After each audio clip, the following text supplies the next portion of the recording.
Hello guys, good morning, welcome back to my mini blog. आशा करछि आपण माने बहुत भलर थे। मो एटी बहुत भलर अछि।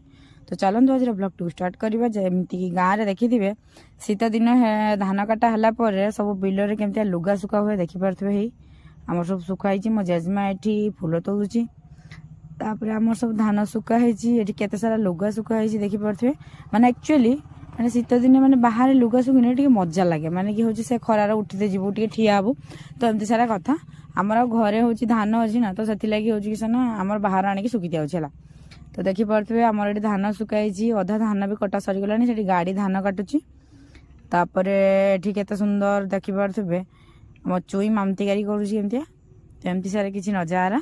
तो आम धान सुखाऊला भाई मु आसिक मजा मस्ती करदेलु।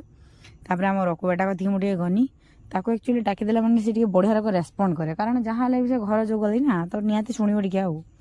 तो एमती सारा कथा आमर एमती शीत दिन चले। आपण आड़े कौन केमती चले कमेंट माध्यम कहे।